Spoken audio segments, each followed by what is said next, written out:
Hello students, good morning, सुप्रभात, सत श्री अकाल, अस्सलाम वालेकुम, राम राम। स्वागत है आपके अपने यूट्यूब चैनल डीएस दुनिया बाय दीपक सर में।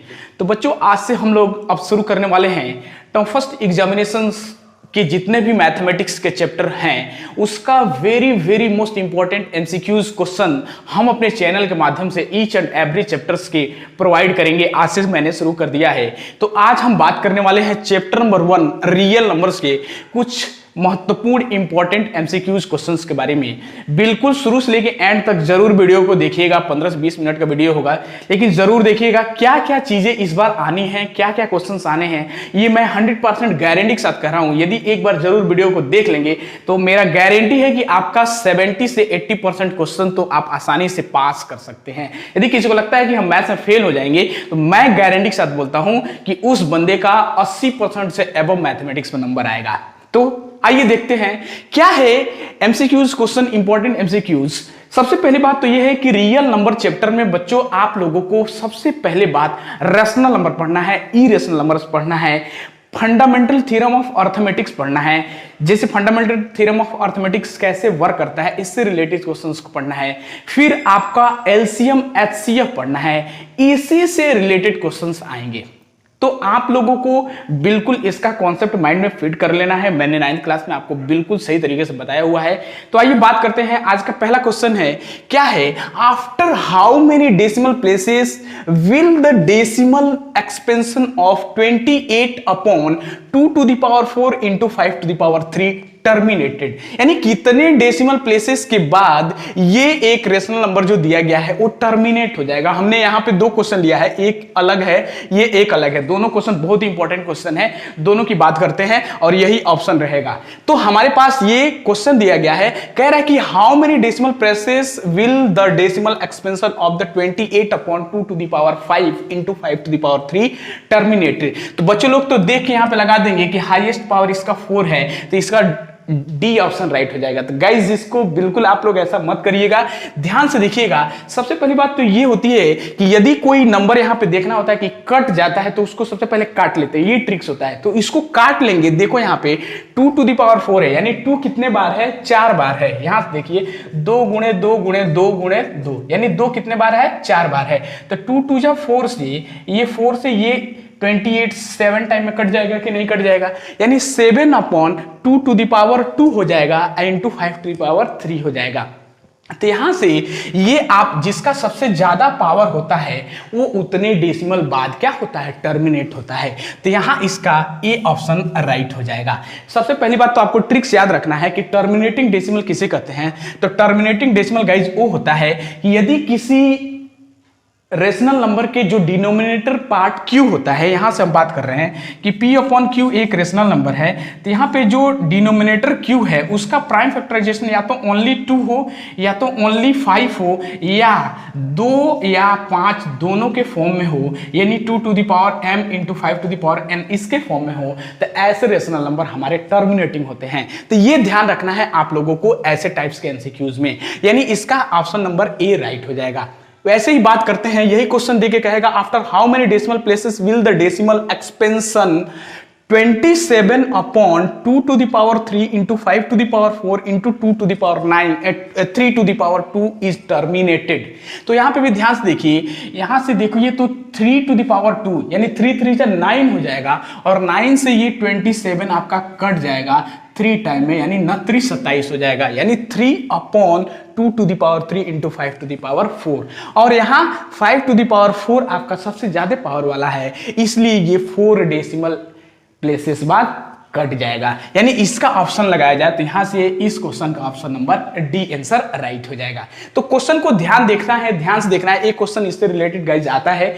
दूसरी बात करते हैं क्वेश्चन नंबर 2 का, after how many decimal places will the decimal expansion of 14,587 upon 2 to the power 1 into 5 to the power 4 terminated. मैंने दूसरे टाइप्स का क्वेश्चन लिया है। यहां भी कह रहा है कि ये एक रेशनल नंबर दिया गया है, इसको कितने कितने डेसिमल बाद ये एक्सपेंशन कैंसिल हो जाएगा, टर्मिनेट हो जाएगा। तो आपको इस तरह का यदि क्वेश्चन मिल जाए तो उसमें कुछ नहीं करना, ध्यान से देखना है कि ये देखो, ये इसका वंस नंबर आपका 7 है और ये 2 और 5 के फॉर्म में है, तो ये ऑड नंबर हो गया, ये इवन नंबर हो गया, यहां से ये कटेगा नहीं।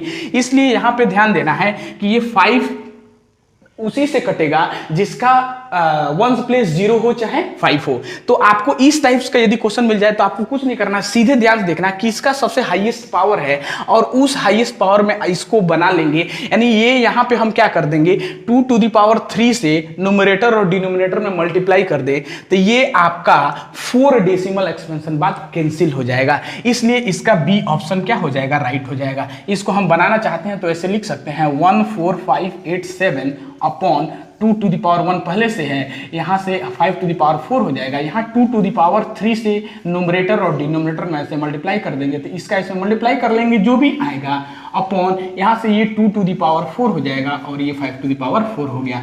तो यहाँ पे ये 4 डेसिमल एक्सपेंशन बाद ये कैंसिल हो जाएगा, इसलिए सेकंड क्वेश्चन का बी ऑप्शन राइट हो जाएगा।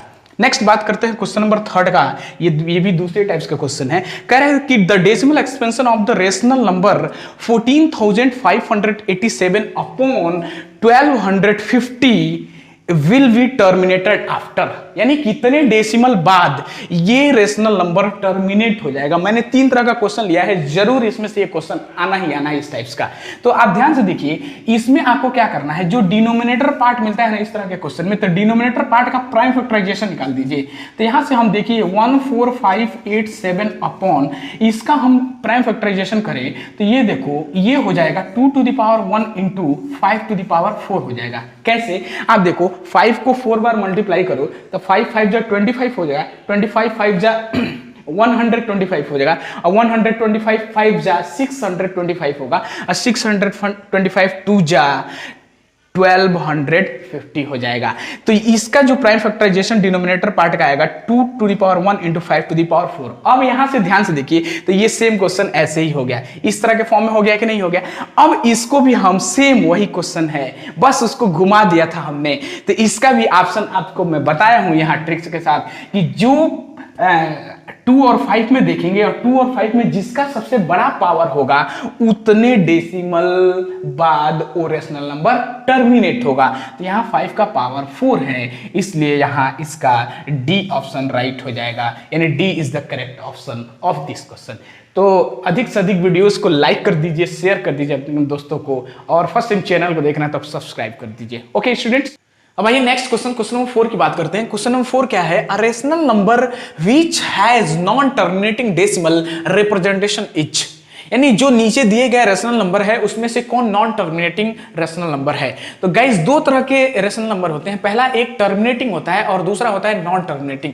तो टर्मिनेटिंग रेशनल किसे कहते हैं कि एक ऐसा रेशनल नंबर जिसके डिनोमिनेटर पार्ट, जो डिनोमिनेटर पार्ट क्यू होता है, उसका जो प्राइम फैक्टराइजेशन होते हैं वो ओनली 2 के फॉर्म में हो या ओनली 5 के फॉर्म में हो या 2 या 5 दोनों के फॉर्म में हो, तो गाइज ऐसे रेशनल नंबर टर्मिनेटिंग डेसिमल कहलाते हैं। दूसरी बात होती है नॉन टर्मिनेटिंग डेसिमल, यानी जिसका डिनोमिनेटर पार्ट Q 2 और 5 या 2 5 दोनों के फॉर्म में नहीं होगा, वो हमारा नॉन टर्मिनेटिंग डेसिमल कहलाएगा। तो आइए बात करते हैं कौन है कौन नहीं है। तो यहां पे देखिए 111 अपॉन 125, तो 125 का प्राइम फैक्टराइजेशन करोगे, मैंने यही बोला था डिनोमिनेटर पार्ट का प्राइम फैक्टराइजेशन करना है, चेक करना है, यदि 2 या 5 दोनों के फॉर्म में होगा तो टर्मिनेटिंग होगा और इसके अलावा नहीं होगा तो नहीं होगा।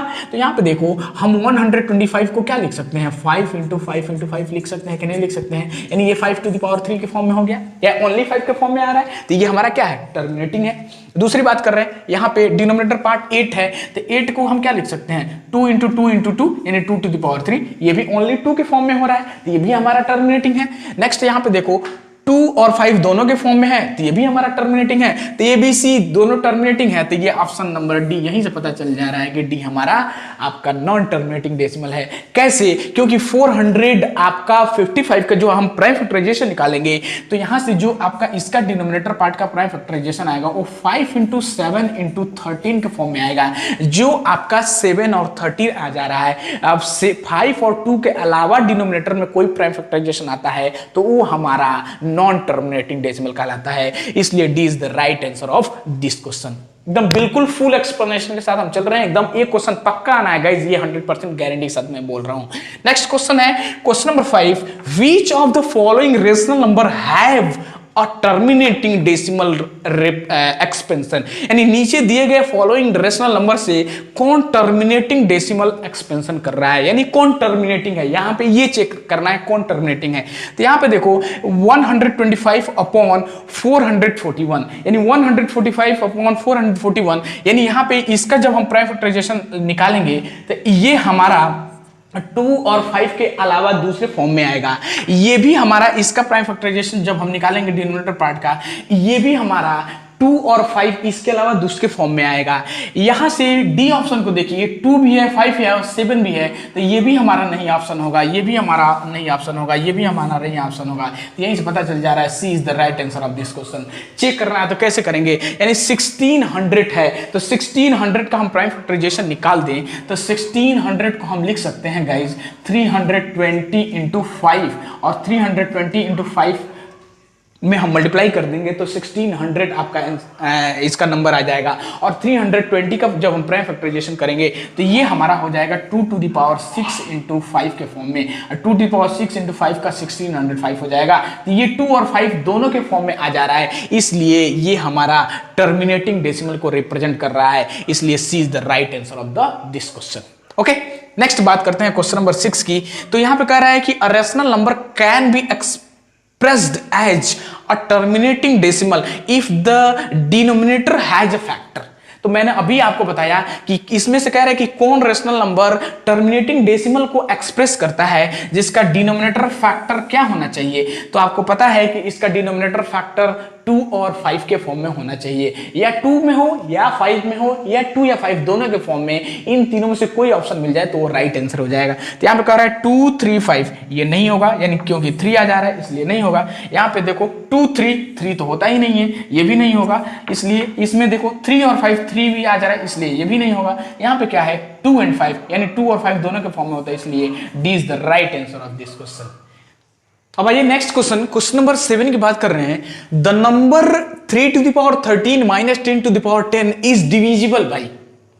एक ऐसा नंबर है, इस तरह का कोई भी क्वेश्चन दिया जाए तो कैसे करना है आपको ध्यान दीजिएगा, और इसमें से ये कौन सा ऑप्शन इसका राइट होगा। तो यहां से कह रहा है कि ये एक नंबर दिया गया है, ये किससे डिविजिबल होगा, तो आपको ध्यान देना है। ये क्या कर लेंगे, यहाँ 3 टू द पावर 13 दे रहा है माइनस 3 टू द पावर 10 दे रहा है, इसको हम लिख सकते हैं। देखो 3 टू द पावर 13 को 3 to the power 10 into 3 to the power 3 लिख सकते हैं कि नहीं लिख सकते हैं, बिल्कुल, क्योंकि ये बेस सेम है तो पावर ऐड हो जाता है, तो 10 3 13 हो जा रहा है, माइनस 3 टू द पावर 10 ये है। अब यहां से देखो 3 टू द पावर 10 दोनों में है, कॉमन हो जाएगा, तो 3 टू द पावर 10 कॉमन हो गया। और 3 टू द पावर 3 की वैल्यू क्या होती है, 3 3 जा 9 3 जा 27, यहां से 1 बच जाएगा -1, so that is equal to 3 to the power 10 into 27 में से 1 चला जाएगा तो कितना हो जाएगा 26 हो जाएगा। और इसको हम लिख सकते हैं 3 टू द पावर 10 इंटू 26 को हम क्या लिख सकते हैं 2 गुणे 13 या 13 गुणे 2, यानी यहां से क्या हो जाएगा 2 गुणे 13। अब यहां से ध्यान से देखिएगा तो इसमें से ऑप्शन मैच कर रहा है 2 3 5। बेस को देखना होता है, पावर को नहीं देखना है। जब भी ऐसा क्वेश्चन आए तो ध्यान से ऐसे ही करना है। तो यहां जो भी बेस में नंबर आएंगे वो हमारा राइट आंसर हो जाएगा। तो 2 3 13, देखिए यहां से 3 5 13 आ रहा है, 5 दिया नहीं है, 3 10 आ रहा है, 3 10 तो ये है ही नहीं, 2 3 13 तो मिल रहा है 2 3 13, और यहां 2 3 10 मिल रहा है, 2 3 10 तो 13 कहां चला जाएगा, इसलिए 2 3 13 is the right answer of this question. तो जब भी इस टाइप का क्वेश्चन ध्यान दीजिएगा गाइस आता है तो आपको इस मेथड से करना है, तो इसका बेस में जो भी नंबर आएगा वो उसका राइट आंसर हो जाएगा। नेक्स्ट बात करते हैं नेक्स्ट क्वेश्चन की। कह रहा है कि given that LCM of 91 and 26 is 182 and HCF of 91 26 each, यानी दो नंबर है, ये A है और ये B है, इस दोनों का LCM कितना है 182 है, और इसका पूछ रहा है HCF कितना होगा। तो आपको फॉर्मूला याद होना चाहिए कि क्या होता है LCM इंटू HCF बराबर प्रोडक्ट ऑफ टू नंबर्स। ठीक है। तो आप ध्यान से देखिए, एलसीएम आपका 182 दिया गया है और इसका एचसीएफ आपसे पूछ रहा है, और दोनों प्रोडक्ट ऑफ नंबर्स की क्या हो जाएंगे, ए की वैल्यू यहां से 91 है और इसकी वैल्यू 26 है। तो यहां से एचसीएफ निकालेंगे तो HCF is equal to 91 into 26 upon 182, यानी 91 इंटू 26 अपॉन 182 आएगा। तो इसको आप जब कैंसिल करेंगे तो ये आपका ये और ये कट के ये 13 टाइम में ये यहां से इसको इससे इसको काटेंगे तो ये 13 टाइम में कैंसिल हो जाएगा, यानी यहां से इसका 26 होगा नहीं, यानी B is the right answer of this question. ठीक है, यानी इस तरह से इस क्वेश्चन को आपको अटेम्प्ट करना है। ध्यान दीजिएगा, एक एलसीएम एचसीएफ क्वेश्चन आएगा तो जब इस तरह का क्वेश्चन देता है तो ये ए की वैल्यू होती है, ये बी की वैल्यू होती है, एलसीएम दिया हुआ है, एचसीएफ पूछ रहा है, तो ये फॉर्मूला होता है LCM into HCF is equal to product of two numbers. Okay, next बात करते हैं नेक्स्ट क्वेश्चन की। If x is equal to 2 to the power 3 into 3 into 5 to the power 2 and y is equal to 2 to the power 2 into 3 to the power 3, then the HCF of x and y क्या होगा। तो यहां से ध्यान से देखिए, x बराबर दिया है 2 to the power 3 into 3 into 5 to the power 2 और y बराबर दिया है कि 2 square into 3 to the power 3। तो यहां से पूछ रहा है कि इसका एचसीएफ क्या होगा। तो गाइस, जब भी एचसीएफ पूछता है एक्स वाई का या किसी भी नंबर का एचसीएफ पूछता है तो एचसीएफ का मतलब होता है common numbers X and Y, यानी दोनों नंबर्स में या 3 नंबर देके पूछेगा तो तीनों नंबर में जो कॉमन होगा वही उसका एचसीएफ होता है। तो आप ध्यान से देखिए, तो यहां से देखिए 2 3 बार है और यहाँ 2 2 बार है, तो 2 बार कॉमन होगा कि नहीं होगा, यानी 2 टू द पावर 2 हो जाएगा इनटू। अब ध्यान दीजिए, यहाँ 3 एक बार है और यहाँ 3 बार है, 3 टू द पावर 3 है, तो एक बार 3 कॉमन होगा कि नहीं होगा, यानी 3 बार यहाँ एक बार यहाँ, तो एक बार 3 क्या होगा, कॉमन हो जाएगा। 5 2 बार है तो 5 इसमें दिया ही नहीं है। तो एचसीएफ का मतलब होता है कॉमन ऑफ गिवन 2 नंबर्स या गिवन 3 नंबर्स, यानी 3 नंबर दिया होगा तो तीनों में जो कॉमन होगा वही उसका एचसीएफ होगा, या 2 नंबर दिया होगा तो दोनों में जो कॉमन होगा उसका एचसीएफ होगा। और इसका प्रोडक्ट कर देंगे तो क्या मिल जाएगा, आप देखो 2 टू द पावर 4 है और 4 3 जा 12 आएगा। तो यहां से इसका A is the right answer of this question. लेकिन इसी का जब एचसीएफ पूछता है, यदि एचसीएफ पूछता है, सॉरी एलसीएम पूछता है, एचसीएफ तो ये हो जाएगा, एलसीएम कॉमन नंबर होता है। जब एलसीएम पूछता है तो एलसीएम में गाइस क्या करते हैं, जो हम एचसीएफ निकाले हैं, ध्यान से देखिएगा, जो कॉमन नंबर है, यानी ये देखिए 2 टू द पावर 2 है और 3 है, तो ये 2 टू द पावर 2 हो गया और ये 3 तो हो गया। तो यहां से देखिए 1 2 बच रहा है, क्योंकि यहाँ 3 बार है, यहाँ 2 बार, तो 1 2 यहां से ले लेंगे और यहां से देखिए यहां से 1 3 ले लिए और 3 2 बार बच रहा है, तो इसको भी 3 को हम 2 बार लिख लेंगे इनटू, यहाँ 5 2 बार है तो ये 5 को ले लेंगे। यानी एलसीएम में ये होता है एचसीएफ के बाद जो नंबर, एचसीएफ का ये नंबर है और एचसीएफ के बाद जो नंबर बचते हैं उन सबों को मैच करके प्रोडक्ट में ला के और इसको मल्टीप्लाई कर लेते हैं, जो इसका आंसर आता है वो उसका एलसीएम हो जाता है। तो एलसीएम एचसीएफ के क्वेश्चन आना है गाइस, ध्यान रखिएगा।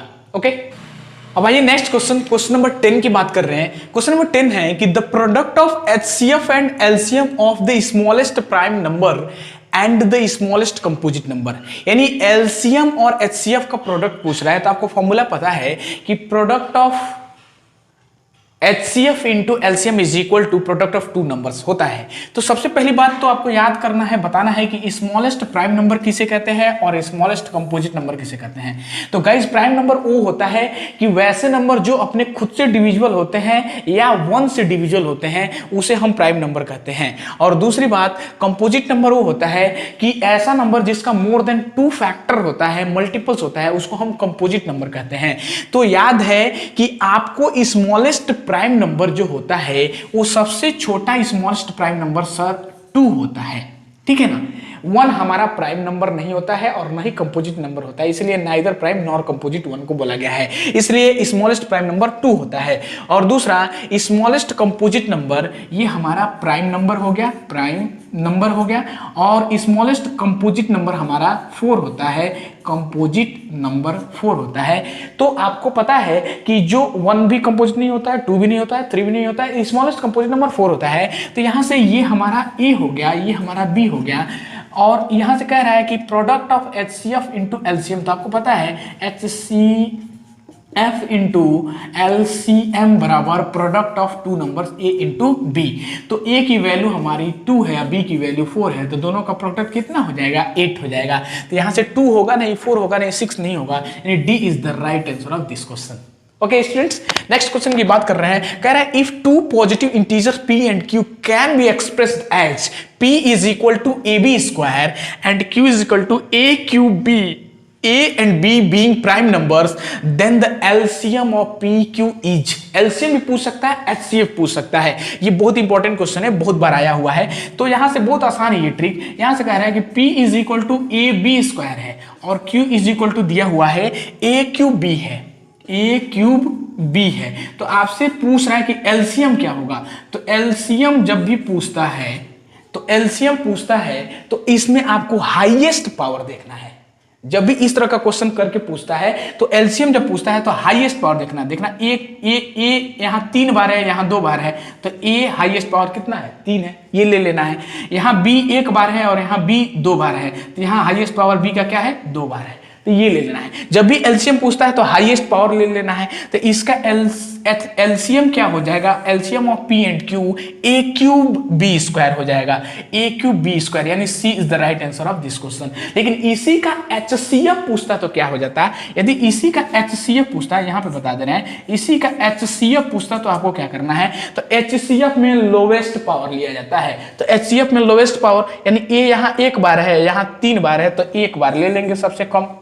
यहाँ बी 2 बार है, यहाँ बी 1 बार है, तो बी 1 बार ले लेंगे। तो इस नंबर का जो हमारा HCF होगा वो AB हो जाएगा, यानी HCF ऑफ P एंड Q क्या हो जाएगा, AB हो जाएगा। यदि HCF पूछता तो AB आंसर हो जाता, ये वाला ऑप्शन राइट हो जाता। लेकिन इसमें क्या पूछ रहा है, LCM पूछ रहा है, इसलिए AQB square is the right answer of this question हो जाएगा।